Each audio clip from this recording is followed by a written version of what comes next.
Your double-double, obviously, something that Coach Driscoll said is currently impressive. Is this something that surprised you at all, or do you feel like this is something that you're capable of every night?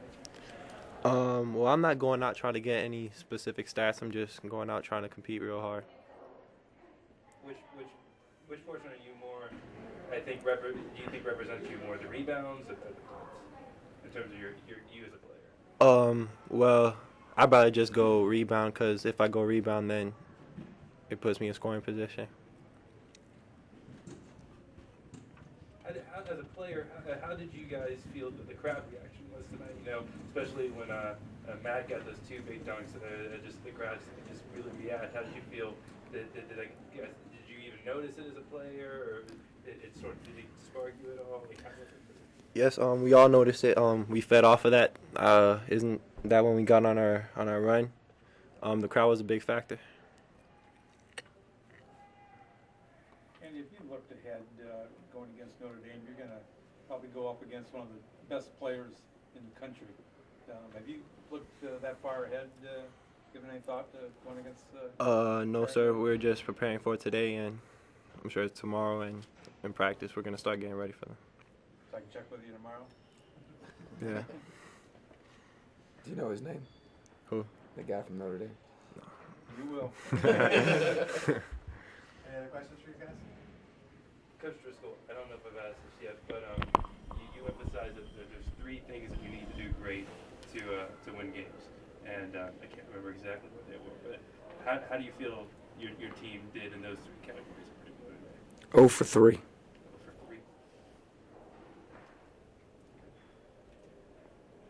Do you feel like it was more? I mean, obviously we got a W in the end, but do you feel it was more? You talked about Ave Maria coming into this game with the underdog mentality, sort of what you guys are going to have going into Notre Dame. Do you feel was more them playing up or mistakes? I did a poor job preparing our team to be able to handle some of the pressure that they've faced. As we practice against ourselves, we play a contained defense, and it's easy to move the ball around and do different things. In the last couple of days, after talking to Tony Bennett from Virginia, he had given me the idea and given me the thought process behind it. Don't lull yourself to sleep in the false understanding about your offense. So we've actually played a little bit more against pressure in the last couple of days, but not enough. And I've done a poor job. When we scrimmaged against our opponent, we scrimmaged against last Sunday, they also play a little bit more like us. So it wasn't like they were crawling up in us and pressuring us there at all either. So I have to do a better job as a coach making sure these guys are prepared for pressure to understand exactly what they have to do and where they have to go. One thing that I noticed personally is in practice you're very vocal, and that's your atmosphere in practice. That's who you are. You were very quiet tonight. Was that because of the tone of the game, or is that something we can expect to see? I don't know about if quiet is the right word. I mean, when the game's being played, you have to pick and choose exactly. You can't stop possessions and teach, and you can't stop and have teachable moments out on the floor.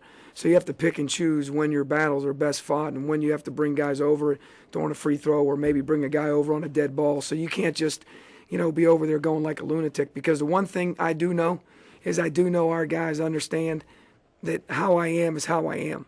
So it isn't like I'm not going to change who I am, but I also know that if you're a little bit more calm and you have a little bit more calmness about yourself on the sideline, it might help them calm down as well too. Because if things aren't going well and everything's out of whack and guys are getting pressed and I'm over there in their ears saying the same things, sometimes that doesn't lead down the road to very successful. So I want to make sure as an older adult. When I was younger, I used to do that. When I was 27 and a head coach, I used to, and then I learned as I got older and more mature. And also, what did you think of the crowd tonight? Last question. Phenomenal. Absolutely phenomenal. The students were phenomenal. The pep band was great. The cheerleaders were great. Our boosters that came tonight that bought tickets that wanted to be here. We're going to be, this place is going to be special now. It's going to be special. Our guys, we just got to work. We got to work. I mean, it doesn't just happen overnight. We got to work.